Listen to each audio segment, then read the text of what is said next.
Okay, hello everyone. Hi sir. Hello. Hello किसी को कोई सर। डाउट है लास्ट क्लास में?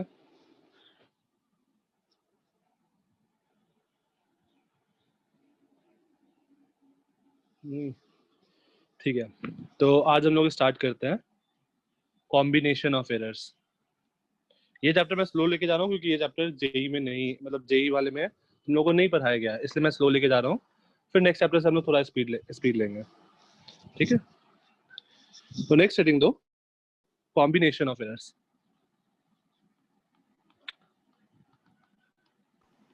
सर चैप्टर है टॉपिक है?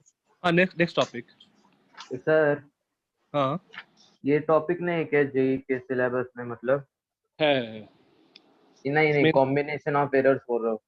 हाँ ये सब है, तुम्हारा जेई मेंस के सिलेबस में है, सब नीट में भी है ये। तो कॉम्बिनेशन ऑफ एरर, अब जैसे इसमें हम लोग क्या पढ़ेंगे, जैसे मान लो मुझे डेंसिटी निकालना है, तो डेंसिटी क्या होगा? Mass upon volume. अब मैंने मास भी गलत निकाला, मास में भी कुछ एरर है और वॉल्यूम में भी कुछ एरर है, तो डेंसिटी में और एरर होगा, है ना? या फिर मुझे मान लो दो लेंथ को ऐड करना है, तो पहले वाले लेंथ में भी कुछ एरर है, दूसरे वाले लेंथ में भी कुछ एरर है। तो जब हम लोग उसको ऐड कर रहे हैं तो भी मेरे पास कुछ एरर आएगा। Sir error in sum and differences दिखा था आपने। सम एंड डिफरेंसेस हो गया था। हाँ यस सर। ओके ठीक है, तो उसका बी पार्ट लिखो अब। बी पार्ट, या फिर उसमें मैं एग्जांपल कराया था क्या? A plus B, A minus B. हाँ हाँ सर। सर। ठीक है, नेक्स्ट हेडिंग दो, B, error in product and division.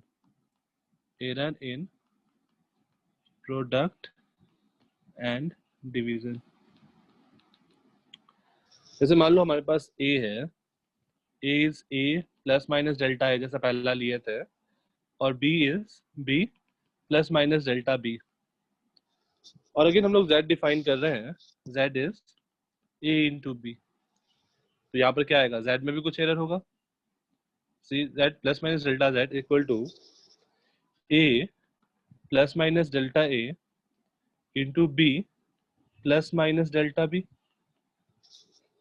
अब देखो ये क्या आएगा, A B plus minus B delta A plus A delta B plus minus delta A delta b,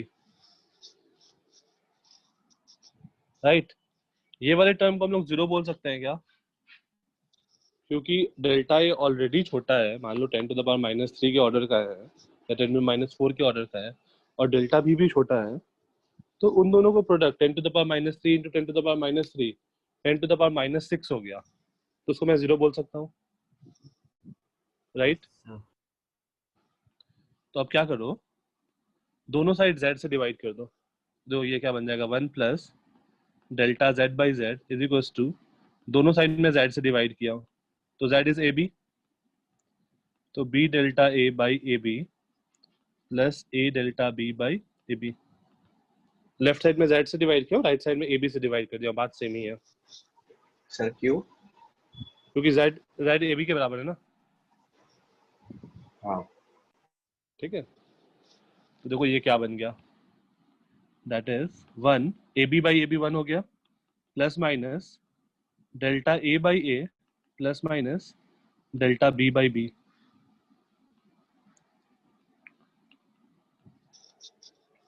ये b कट गया, ये a कट गया, तो 1 plus minus delta a by A plus minus delta b by B.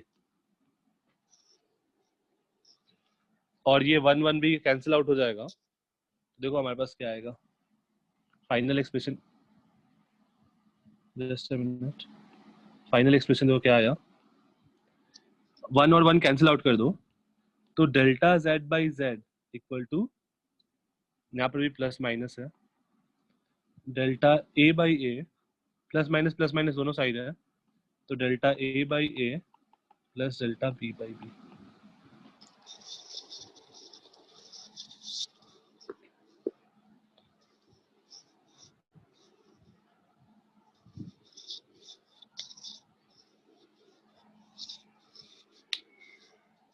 Sir हम्म आपने delta z by z equals delta a by a plus delta b by b ये आपने हम्म, prove किया है ना? हाँ ये प्रूफ किया है। यहाँ से देखो ये वाला चीज, ओके सर। ठीक है, दिख गया। 1 1 कैंसिल आउट हुआ, delta z by z equal to delta a by a plus delta b by b।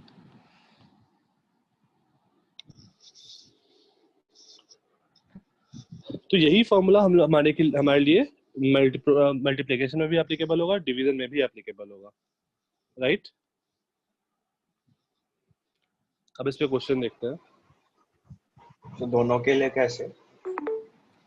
क्योंकि दोनों के लिए कैसे, क्योंकि जब तुम डिवीजन भी करोगे ना तो भी तुम ऐसा लिख सकते हो ना, हाँ 1/8 मल्टीप्लाई हो रहा है। यहाँ पर -1 आएगा पावर में, मतलब a plus minus delta a upon b plus minus delta b। चलो मैं प्रोडक्ट का बताता हूँ एक बार थोड़ा सा, तो डिवीजन का जब हम लोग z equal to a upon b करेंगे तो ये क्या बनेगा, z plus minus delta z is equal to a plus minus delta a upon b plus minus delta b, ऐसा कुछ बनेगा। यस इसको हम लोग लिख सकते हैं z plus minus delta z equal to a plus minus delta a into b plus minus delta b to the power -1, right.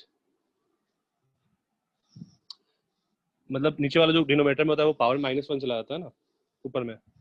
Yes तो तुम लोग मैथ्स में पढ़ोगे कि this quantity is same as this quantity plus minus delta b, ये same हो जाता है वापस से। तो तुमको अभी के लिए ये प्रूफ नहीं करना पड़ेगा, बट बाद में ये चीज ऐसा हो जाता है, तो फॉर्मूला तुम्हारे लिए सेम एप्लीकेबल होता है। Okay, for multiplication and division हमारे लिए सेम फॉर्मूला आएगा। पहला वाला स्लाइड कॉपी हो गया था। नहीं सर, लास्ट का बचा था। ओके, दोनों के लिए हमारे पास सेम फॉर्मूला आएगा। मैं तुमको एक क्वेश्चन लेके दिखाऊंगा कैसे करना है। ये कॉपी कर लो, फिर मैं नेक्स्ट वाला दिखाता हूँ।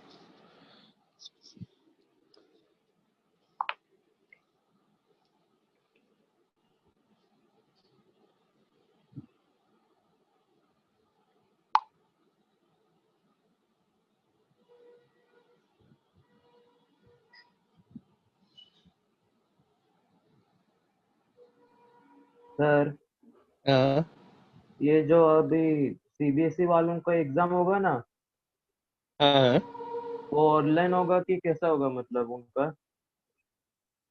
वो ऑक्सलूप पर जमा करना होगा उन लोगों को। वैसा है क्या? हाँ। सर और सब्जेक्टिव क्वेश्चंस भी होते हैं क्या? हाँ सब्जेक्टिव, मतलब स्कूल एग्जाम में सब्जेक्टिव क्वेश्चन ही रहेंगे। कैसे लिखते हैं फिर, मतलब ऑनलाइन? ऑनलाइन मतलब पेपर पे लिख के स्कैन करके अपलोड करना होगा। ओके। हो गया ये सबका? Yes sir. ठीक है, अब देखो क्वेश्चन कैसा पूछेगा। सर वो प्लस और माइनस था ना, लास्ट वो था ना, अपने हाँ बॉक्स में लिखा था, उसका हाँ, प्लस और माइनस वो निकाल लिया वाली क्या? स्लाइड दिखाओ ना। ये तुम्हारा फॉर्मूला यही है, पहला वाला तुमको यही फॉर्मूला यूज करना है बस, और कुछ नहीं है। हाँ सर, ये प्लस और माइनस वो निकाल लिया क्या? ऐसे ऐसे लिखते हैं क्या? प्लस और माइनस वो कॉमन ले लिया, प्लस और माइनस कैंसिल कर दिया। यहाँ पे भी प्लस माइनस है, यहाँ पे भी प्लस माइनस है, यहाँ पे भी प्लस माइनस है, ओके, राइट। Yes sir. एक क्वेश्चन के थ्रू देखो, तुमको ज्यादा समझ में आएगा। जैसे मान लो a is 10 plus minus 0.01, b is 8 plus नहीं 8 plus minus 0.008, find a into b and a by b।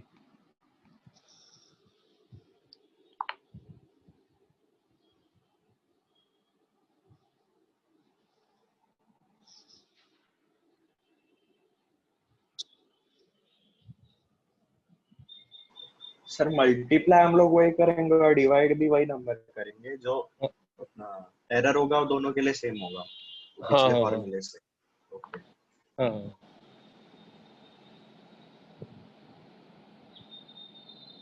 Just try करो, मैं एक कॉल लेना।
हो गया?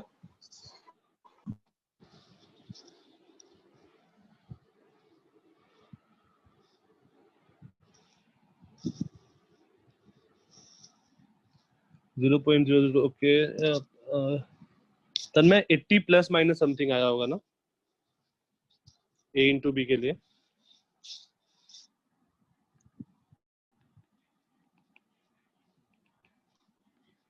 तो फर्स्ट जेड क्या होगा? Z will be a into b. ये तो 80 आ गया, ठीक है। ओके, तो मैं अब देखो मेरे पास फॉर्मूला क्या है, delta z by z is equal to delta A by A plus delta B by b. तो यहाँ से क्या आ जाएगा, delta A by a 0.01 upon 10 plus 0.008 upon 8, ठीक है। तो ये क्या आ जाएगा? 0.28। 0.28 कैसे आएगा? 0.010 अपॉन 10 कितना होगा? 0.001 आएगा ना ये।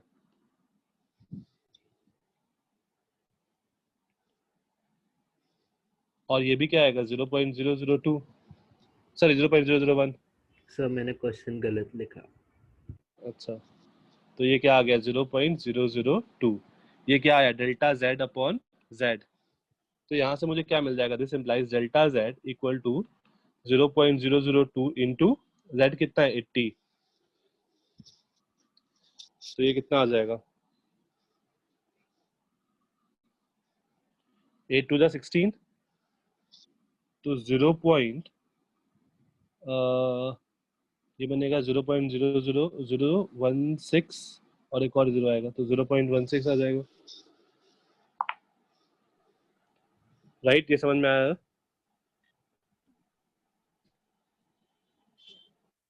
तो आंसर क्या हो जाएगा? Therefore, Z will be 80 plus minus 0.16। ये समझ में आया या नहीं? समझा सर। समझा, ओके। सेकेंड वाले का आंसर क्या आएगा?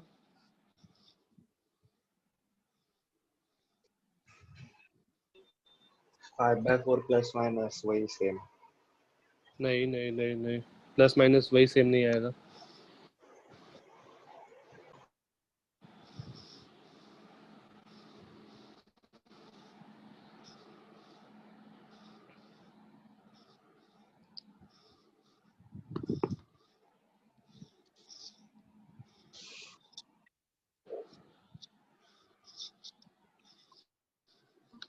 ये सबको समझ में आया है पहला वाला कि नहीं समझ में आया है?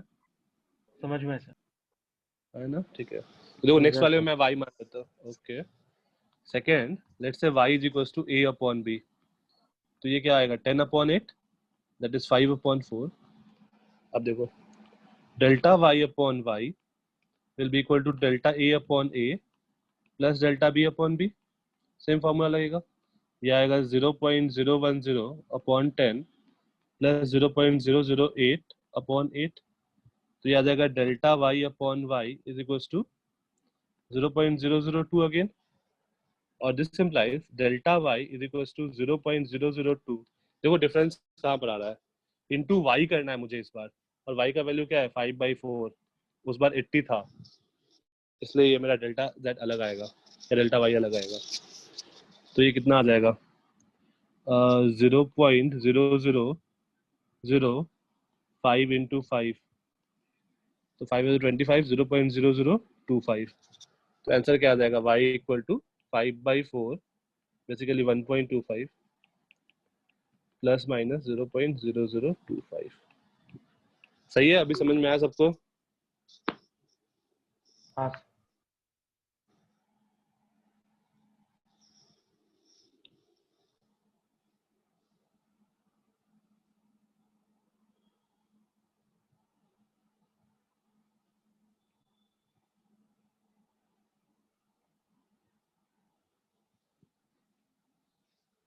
किसी को कोई डाउट?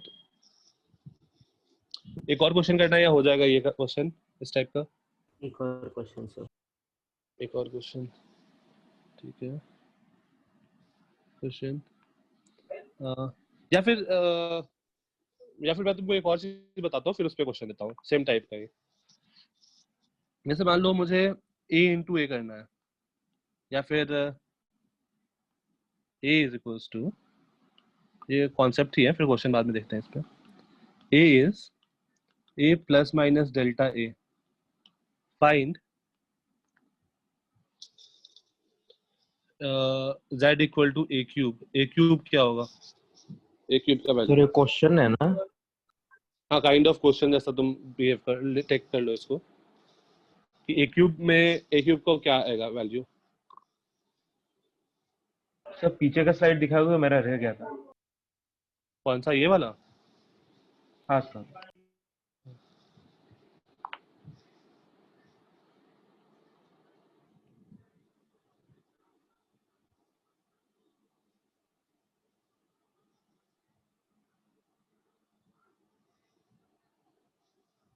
हो गया सर। मान लो z इक्वल टू ये है a क्यूब, तो z का वैल्यू क्या आएगा?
देखो इसको हम लोग क्या लिखेंगे, z आर एन, ठीक है, उसको डेल्टा a क्यूब ये सबको जीरो पुट करो ना, ये क्या बनेगा a plus minus delta a sir का एक होल मिनट, क्यूब। ऊपर वाला क्वेश्चन देता हूँ ना। कौन वाला क्वेश्चन? ऊपर वाला ऊपर वाला मतलब जैसे पहले वाला? a/b। अच्छा ये, अच्छा हाँ हाँ सॉरी, पिछला वाला। हाँ।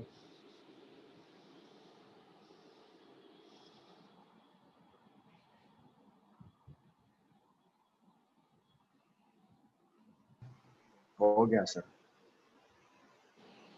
ठीक है, हाँ याद देखो z equal to a plus minus delta a का होल क्यूब होगा, z में भी कुछ एरर होगा, तो इसको हम लोग क्या लिख सकते हैं, a cube plus b cube plus minus 3a square b plus minus 3ab square.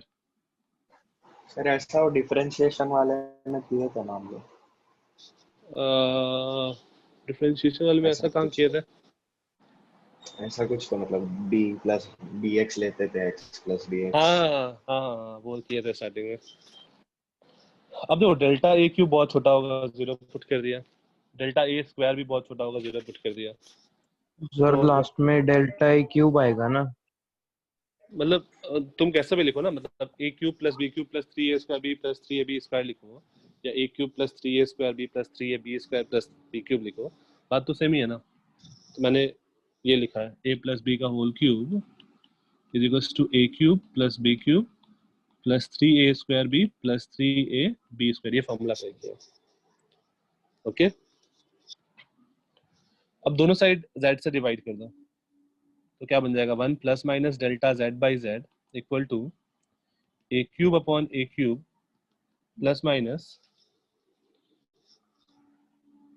3 times of a square delta a upon a cube. ये 1 1 कैंसिल आउट हो गया, और यहाँ से क्या आ गया? Delta z by Z equal to 3 delta A by A. और आना भी चाहिए था क्या?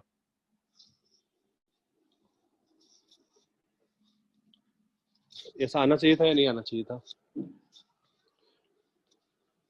क्योंकि सोचो, ए क्यूब को तुम ऐसा ट्रीट कर सकते हो ना कि ए, मतलब a into B into c. जब a into B into c क्या था? Delta A by A plus delta B by b. तो डेल्टा बी बाई बी के जगह भी क्या आएगा? Delta A by a. फिर थर्ड वाला भी डेल्टा ए बाई ए, तो 3 times of delta A by A, right?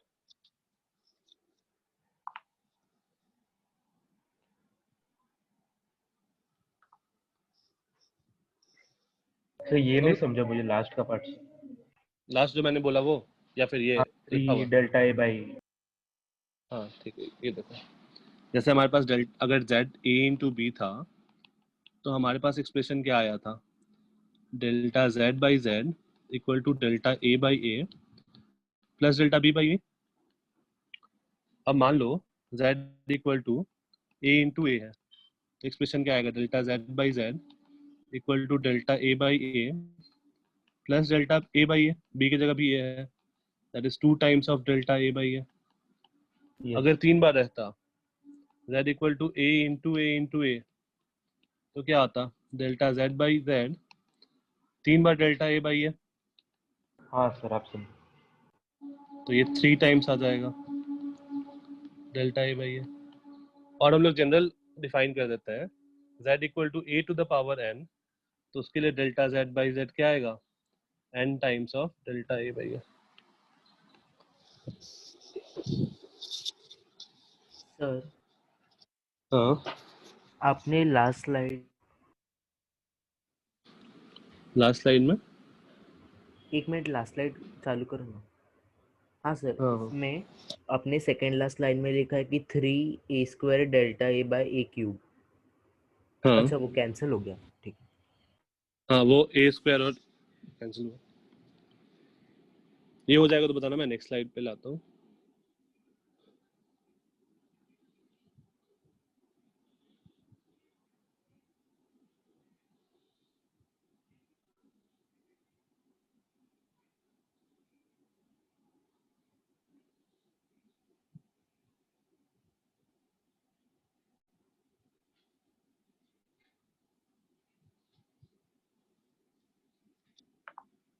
Done, ये जनरलाइज कर दिया अब मैंने इसको। सर तो मतलब z a into B into C हुआ, तो वो भी मतलब delta z by Z delta a by A plus delta b by B plus delta c by C होगा ना। हाँ, मैं तुमको और एक जनरल एक्सप्रेशन बता रहा हूँ इसके बाद।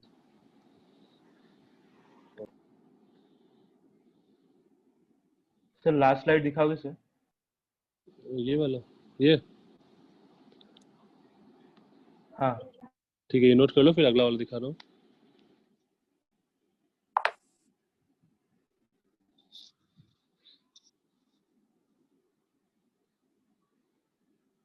हो गया सर।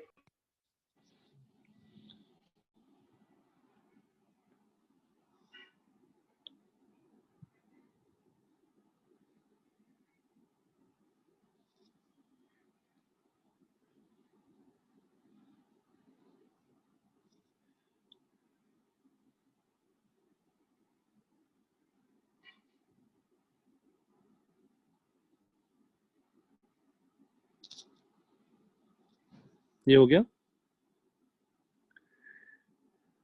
Yes sir. अब देखो, अब ये तो हम a to the power n के लिए लिखे हैं। वैसे ही अगर मान लो हमारे पास ऐसा रहा z equal to a square a cube b square, तो इसके लिए हम लोग को क्या आएगा, डेल्टा z बाई जेड, 3 बार आएगा डेल्टा a बाई a, तो delta a by a plus delta a by a plus delta a by a, और 2 बार क्या आएगा, डेल्टा b बाई b। तो हमारे पास आ जाएगा expression 3 times of delta a by a plus 2 times of delta b by b। तो इसको भी मैं जनरलाइज कर देता हूँ, z equal to a to the power p b to the power q upon c to the power r रहे, तो हमारे पास आएगा delta z by Z equal to p times of delta a by a plus q times of delta b by b plus r times of delta c by c। यहाँ पर ध्यान देना कि r वाले में भी प्लस है, minus नहीं हुआ है, एरर हमेशा ऐड होगा।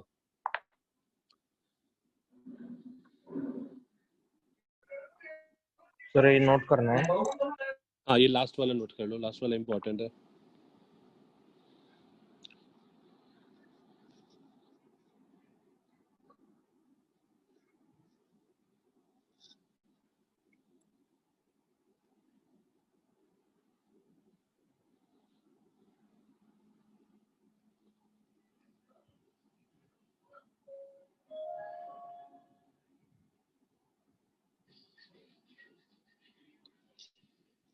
डन। Yes sir. नेक्स्ट आते हैं, जैसे मान लो ऐसा दिया है z equal to a square b to the power 1/3 upon c to the power 2/3 d to the power 6। Sir तो हाँ ये क्वेश्चन है। हाँ क्वेश्चन है, डेल्टा z बाई जेड क्या होगा।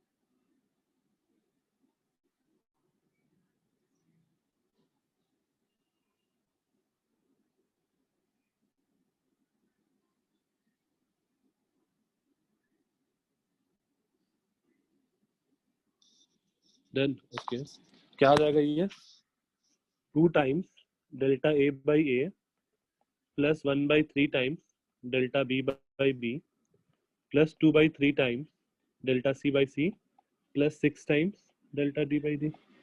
सबका सही है।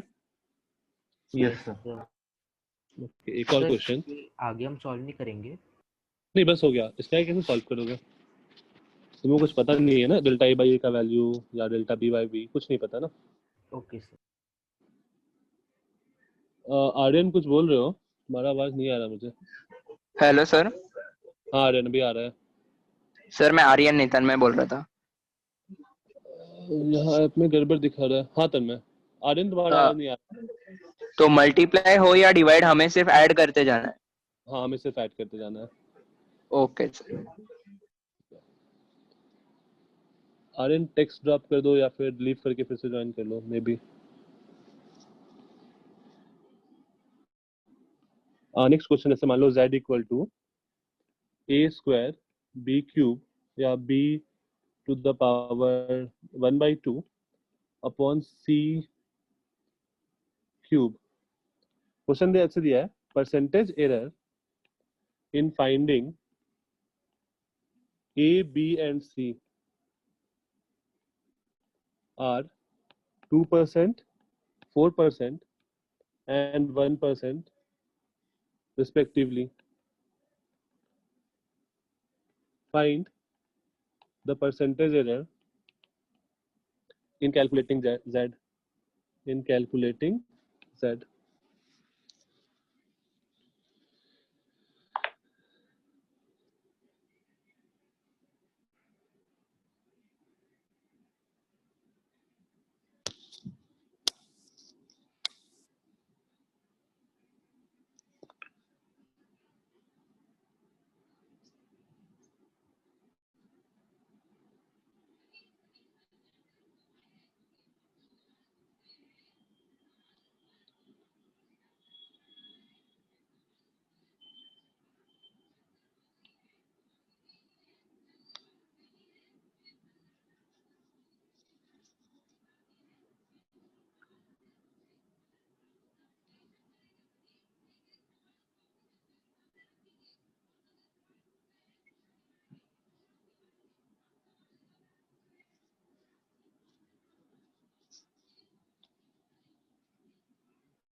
कैसे करेंगे?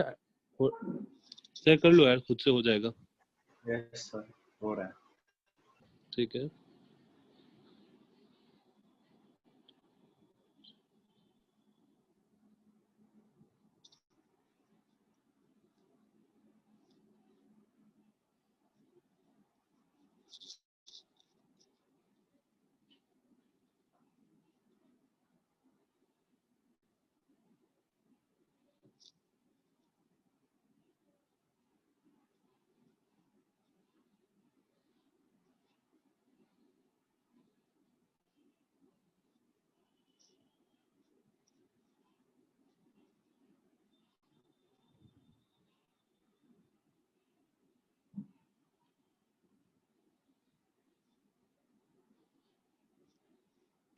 सर 24% है।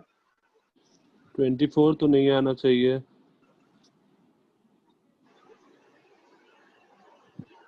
और किसी का? मुझे लग रहा है 7 आना चाहिए शायद। आर्यन, देखो हमारे पास क्या पता है, 9% लोग। ओके, हमें पता है z equal to a square b to the power 1/2। हमें क्या पता है, z equal to a square b to the power 1/2 upon c cube था ना। तो यहाँ पे Yes, हम लोग sir. Delta delta z by z क्या लिख सकते हैं? 2 times of delta a by a, okay Aryan just a minute, 1/2 times of delta b by b plus 3 times of delta c by c। अब अगर मैं दोनों साइड 100 से मल्टीप्लाई कर दूं तो देखो ये क्या बन गया, ये क्या बन गया, परसेंटेज एरर इन जेड बन गया, Yes, sir. Equal to Yes, sir. 2 times of delta A by A into 100। ये क्वांटिटी क्या बन गया, percentage error in A, twice of percentage error in A plus half of delta B by B into 100, that is half of percentage error in B plus 3 times of percentage error in C. तो ये आ जाएगा 2 into percentage error in A क्या था 2% plus half into percentage error in b था 4%, percentage error in सी क्या था 1%। तो ये क्या आ जाएगा 1%, तो ये आ जाएगा 4 प्लस 2 प्लस 3%। अच्छा 9% आ रहा है। सर हम डेल्टा ए को ऐसे लिख सकते हैं 2/100 ऑफ ए। 2/100 डेल्टा ए को तुम लिख दिए 2/100 ऑफ ए, हाँ लिख सकते हो। नहीं, डेल्टा ए को सर 2/100 वैसे ऑफ ए, सब में तीनों में किया तो एक मिनट, डेल्टा ए को क्या लिखे? 2/100 ऑफ ए 2% है ना। हाँ ठीक है, ऐसा तीनों में लिखा, मुझे 24% आ रहा है, पर देखो ना नहीं सर। ये ठीक है, और डेल्टा ए को तुमने लिखा 2/100। ए हाँ तो देखो यहाँ पर क्या बनेगा, ये पूरा चीज 2 बन जाएगा, ठीक है, ये पूरा चीज 2 बन जाएगा ना। एक मिनट, हाँ नहीं बाहर, हाँ वो 2 बन जाएगा। ठीक है, ये पूरा चीज क्या बन जाएगा, डेल्टा बी को तुम लिख दोगे, डेल्टा बी क्या था, 4/100 भी। हाँ तो ये पूरा चीज 4 बन जाएगा, तो 4/2 वो हाँ 2 बन जाएगा। वही चीज तो आ गया, देखो वही चीज आंसर आ जाएगा, आंसर 9% ही आ जाएगा यहाँ से भी। देखो ये 4 बन गया, तो 4/2 2 हो गया, ये वाला, हाँ ये क्या बन गया, ये 4 बन गया, और ये क्या बन जाएगा, डेल्टा सी 1%, तो ये 3 बन जाएगा ये तुम्हारा, 4 + 2 + 3। 1% है क्या सर वो? हाँ 1% है। हाँ, मैंने 6 लिया था, 6 लिया अच्छा था मैंने। ओके ओके ओके, ये 1 था ना, इज 1% रिस्पेक्टिवली। हाँ सर। ठीक है, ओके ठीक है, तो इस टाइप का क्वेश्चन हो जाएगा, कोई दिक्कत नहीं। अब इसमें तुमको कैसे क्वेश्चन पूछ सकता है कि percentage error in calculating radius of A sphere is 2%, find the percentage error in volume. जल्दी से बता दो, तुरंत में ही हो ही जाएगा। Percentage error in calculating radius of a sphere is 2%. Calculate the percentage error in. Calculate the percentage error in calculating volume of a sphere. In calculating volume of a sphere, and B, surface area of a sphere.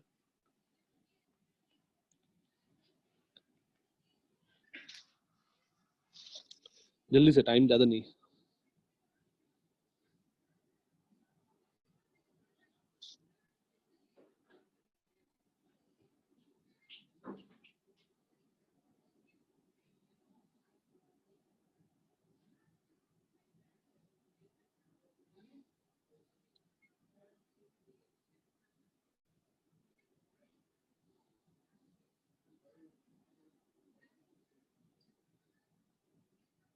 Sir constant को side में रख देंगे ना हम लोग. हाँ, constant को तुम, कांस्टेंट का कोई मतलब नहीं है, कांस्टेंट को हटा दो, सीधा हटा ही दो. जैसे यहाँ पर तुम लिख लो कि z equal to some constant times, तो वो कांस्टेंट खत्म हो जाएगा, बस डेल्टा z, यही फॉर्मूला यही रहेगा, वो कांस्टेंट का कोई काम नहीं है.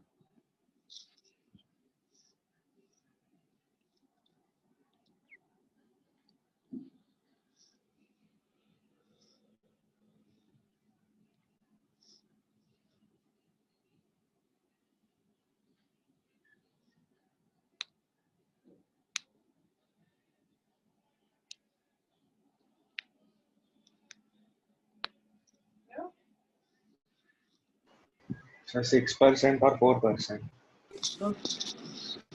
ठीक है, सही है. तो वॉल्यूम क्या होता है? 4/3 पाई आर क्यूब. तो यहाँ से क्या आ जाएगा? This implies delta v by v. 4/3 pi को तो भूल जाओ, ये क्या बन जाएगा? 3 times of delta r by r. फिर दोनों साइड 100 से मल्टीप्लाई करो, तो ये बन जाएगा delta v by v equal to 3 times of 2%, that is 6%. और एरिया क्या होता है? 4 पाई आर स्क्वायर. तो this implies delta a by a is equals to 2 times of delta r by r, that is 4%. Simple सा है. Yes sir. बस तुमको formula सोचना है और फिर उसको इस फॉर्म में लिख देना है, एरर के फॉर्म में. बेसिकली मैं दोनों साइड 100 से मल्टीप्लाई किया हूँ, वो मैं दिखाया नहीं हूँ. ये 100 से मल्टीप्लाई किया हूँ मैं दोनों साइड, मतलब इसको नहीं, ऊपर वाले को. इंटू 100 है, ये भी इंटू 100 है, तो ये परसेंटेज एरर ये हो गया.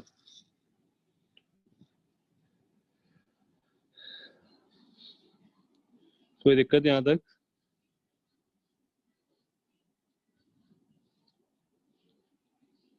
ओके, नेक्स्ट हेडिंग दो, सिग्निफिकेंट फिगर्स.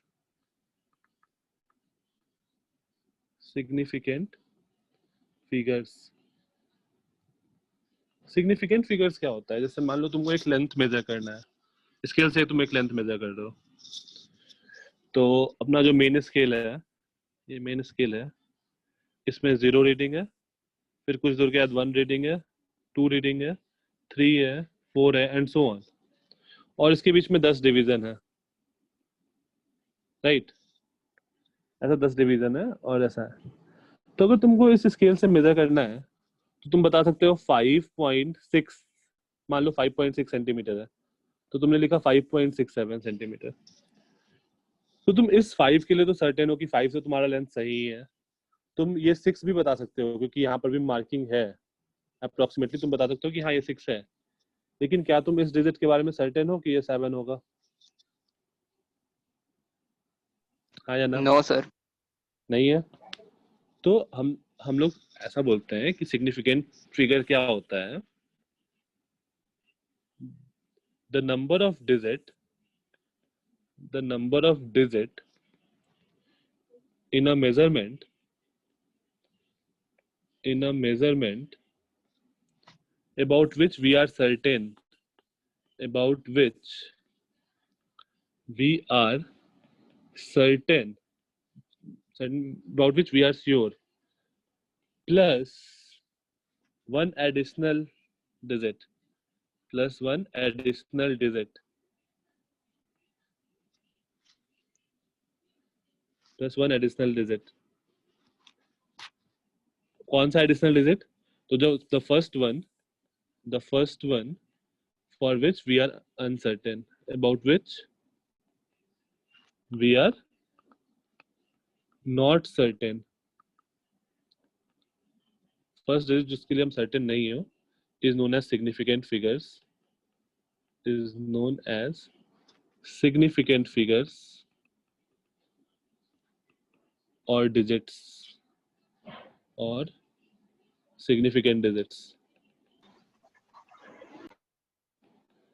वो सारे जिसके लिए हम श्योर हैं वो तो सिग्निफिकेंट डिजिट्स हैं ही, और एक फर्स्ट अनसर्टेन डिजिट वो भी हमारे सिग्निफिकेंट डिजिट में आता है.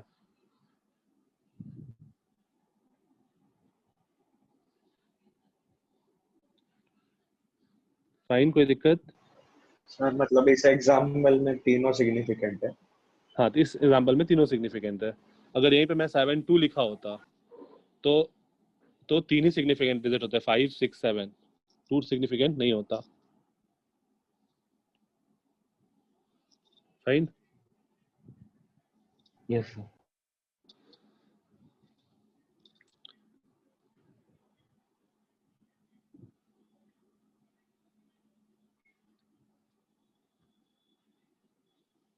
यहाँ तक किसी कोई दिक्कत?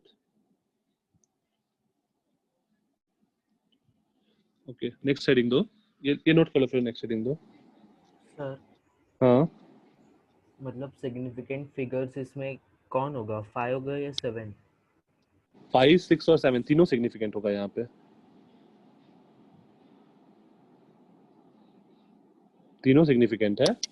मतलब मैं तुमको मतलब बता रहा हूँ. इसके बाद जैसे मान लो 5 तुमने 5.672 दिया, तो तुम 7 के बारे में तो अनसर्टेन हो, तुम 2 के बारे में भी अनसर्टेन हो. तो फर्स्ट जो अनसर्टेन है ना वो सिग्निफिकेंट में आएगा, मतलब ये तीनों सिग्निफिकेंट होगा, उसके बाद वाला सिग्निफिकेंट नहीं होगा.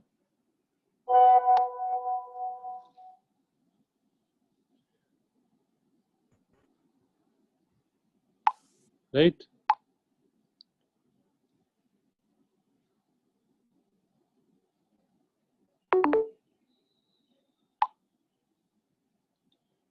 कोई दिक्कत?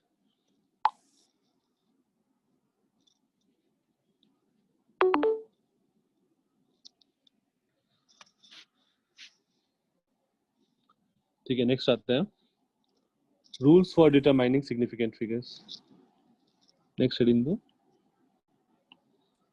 Rules to determine significant figure. Determine significant figure. पहला रूल, all non-zero digit. अगर तुमको ऐसा एक्सपेरिमेंट करके नहीं बताया, बस सीधा नंबर दे रखा है, तब का मैं रूल बताना हूँ भाई. all non-zero digit are significant, मतलब बस तुमको नंबर लिख रखा है, तुम कैसे मेजर किए हो ये सब कुछ नहीं लिखा है, तब का मैं बात कर रहा हूँ. तो जो भी नॉन जीरो डिजिट होंगे ना वो सारे सिग्निफिकेंट होंगे. 5 2 3 4, इसमें कितने सिग्निफिकेंट डिजिट होंगे?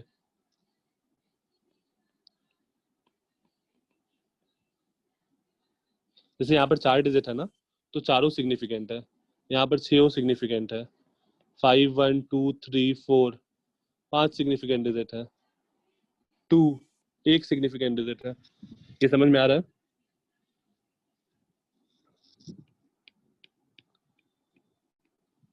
Seven significant digits.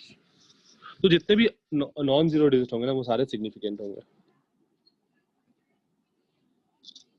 इसमें कोई दिक्कत? No sir. तो जो भी नॉन जीरो डिजिट है सब सिग्निफिकेंट है. अब जीरो पे फोकस करते हैं कि जीरो का क्या सीन है.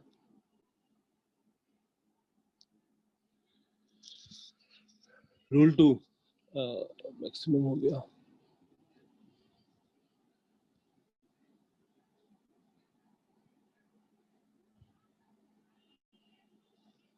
Rule 2. All the zeros all the zeros between two non-zero digit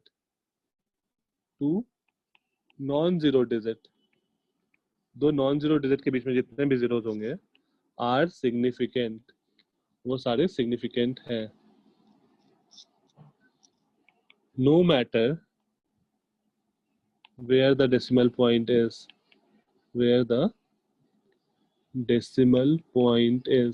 decimal point कहाँ है उससे हमें मतलब नहीं है। जो भी जीरो, तो पहला रूल है कि सारे कोई भी नॉन जीरो डिजिट है वो सिग्निफिकेंट है। दूसरा है अगर दो नॉन जीरो डिजिट के बीच में जीरो आ रहे हैं तो वो भी सिग्निफिकेंट है। जैसे फॉर एग्जांपल 30003, इसमें कितने सिग्निफिकेंट होंगे?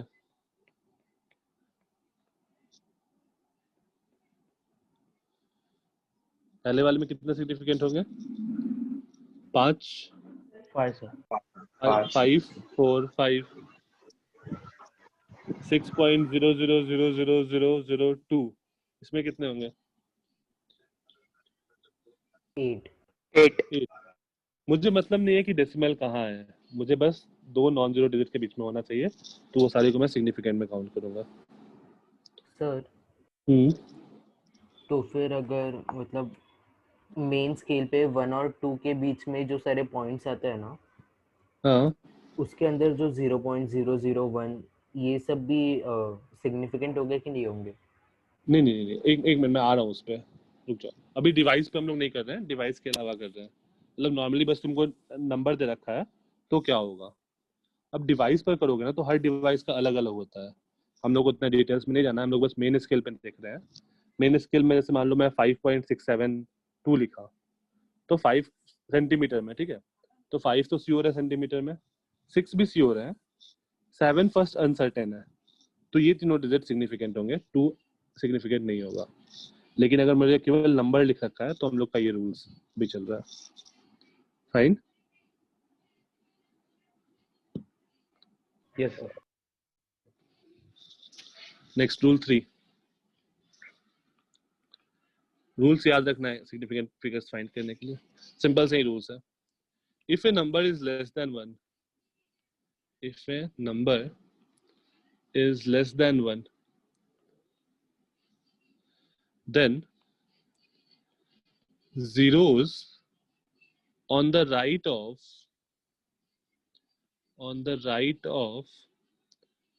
decimal place but to the left of first non-zero digit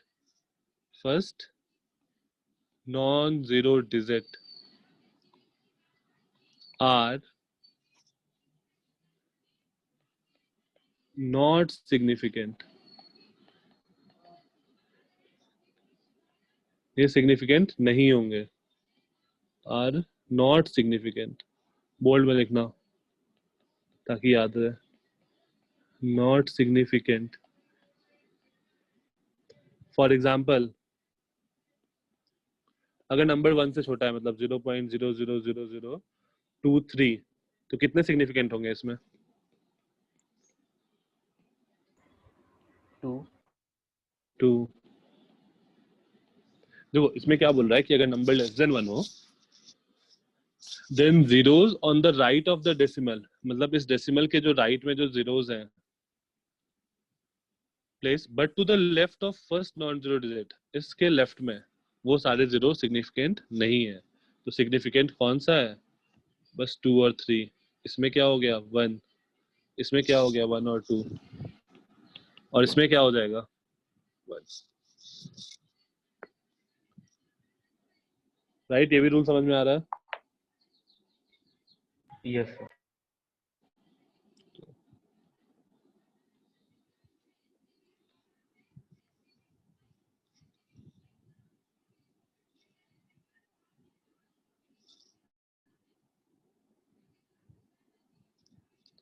next आते हैं रूल 5, रूल 4। ये हो गया रूल 3, ये बाकी है।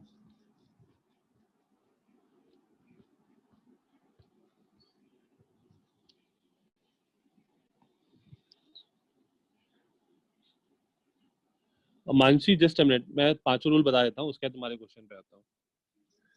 मतलब इसके बाद वाला रूल तुम्हारा क्वेश्चन है, ये जो रूल मैं दिखा रहा हूँ ना, ये तुम्हारा क्वेश्चन है। Rule 4,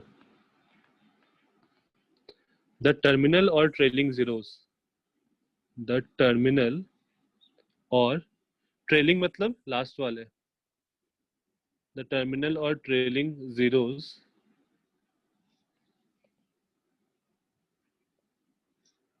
in a number without decimal place, in a number without, अच्छा नहीं, तुम्हारा जो मानसी डाउट है वो इसके बाद वाला रूल 5 का है।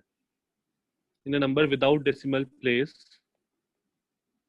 are not significant,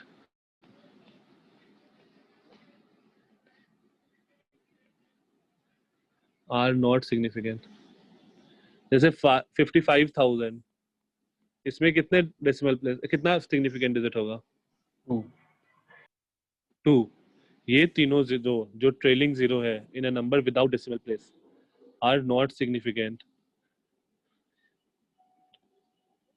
नेक्स्ट वाले में कितना होगा? 2, 4,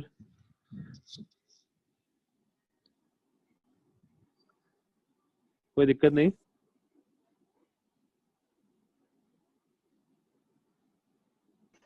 नो सर। ओके, ये नोट कर लो, फिर नेक्स्ट चलता है रूल 5।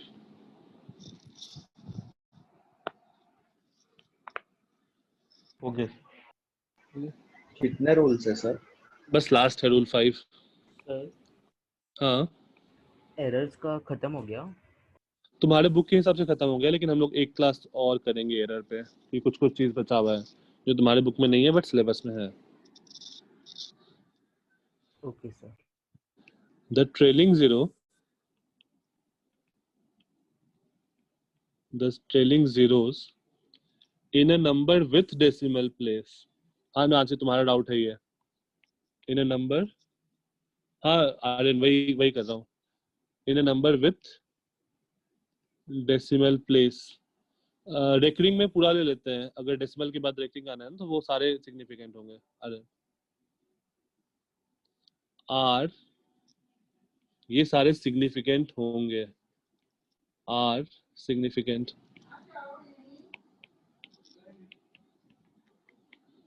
ये सारे सिग्निफिकेंट हैं। फॉर एग्जाम्पल 551.2300, इसमें कितने आएंगे?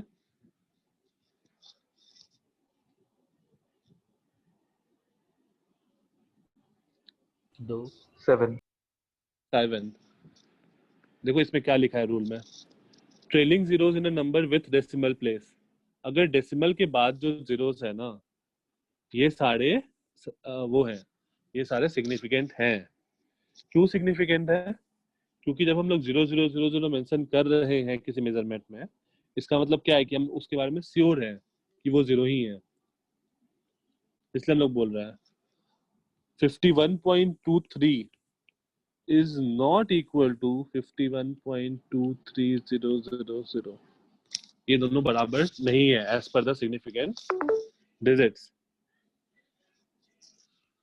हम लोग 51.23 को 51.23000 नहीं लिख सकते हैं,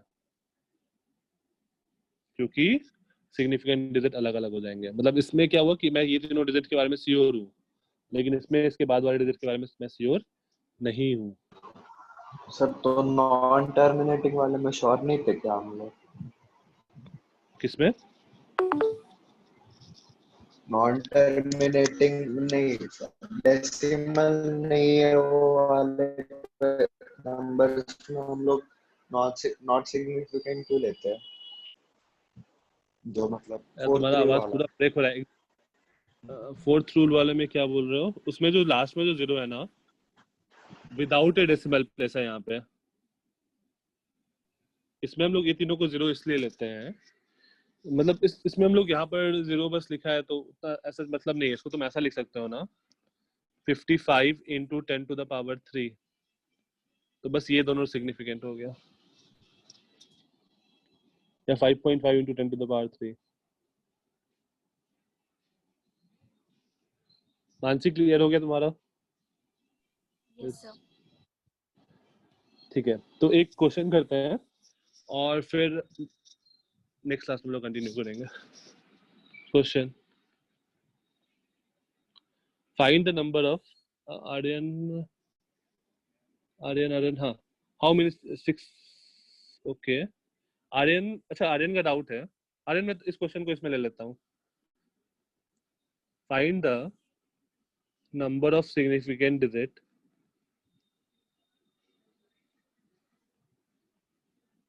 in each of the following case.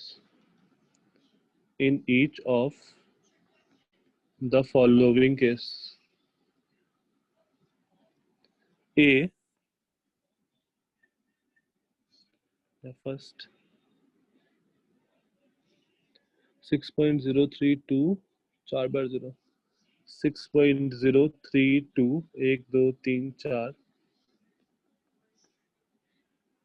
51320 19.230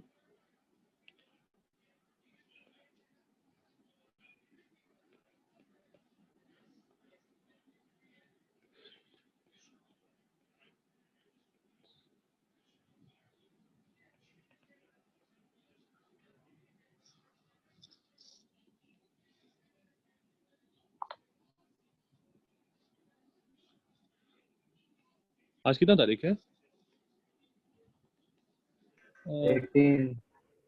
18th सितंबर ना? 18 9 2.2020।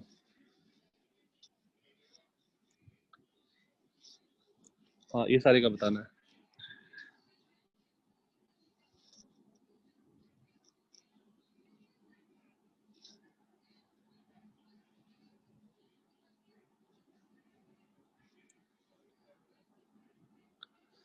पहले वाले का क्या आएगा? आर्यन तुम बताओगे पहले। हाँ आर्यन। मानसी नहीं, मानसी काउंट करो, सही से नहीं काउंट किया।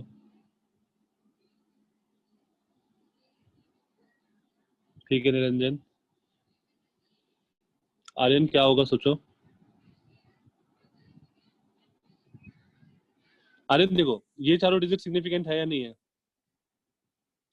डेसिमल के बाद है तो है, और ये जीरो क्या है, दो नॉन जीरो डिजिट के बीच में है तो ये भी सिग्निफिकेंट है। तो 1 2 3 4 4 4 8 8 सिग्निफिकेंट हो गया। नेक्स्ट वाले में कितना आएगा? 5 5 नहीं आएगा, डेसिमल नहीं है ना? 4 4 4 दो आर्यन, अच्छा आर्यन एक आर्यन टी है, ओके दो आर्यन है यहाँ पे। हाँ नेक्स्ट वाले का कितना आएगा?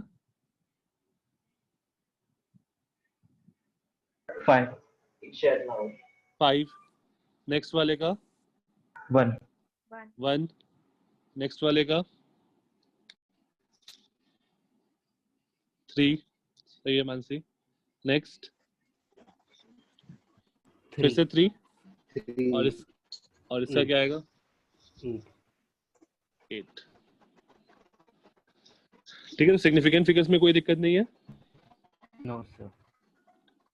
ठीक है, तो देखो तुम्हारे बुक में ना एडिशन और सब्ट्रैक्शन नहीं सिखाया है, तो हम लोग का एडिशन और सब्ट्रैक्शन बच गया है।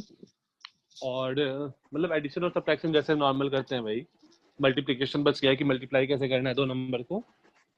और अगर मैंने वो बताया था क्या तुम लोग को कि फॉर्मूला कैसे फाइंड करते हैं? Time period is proportional to root L by G, ये वाला हुआ था।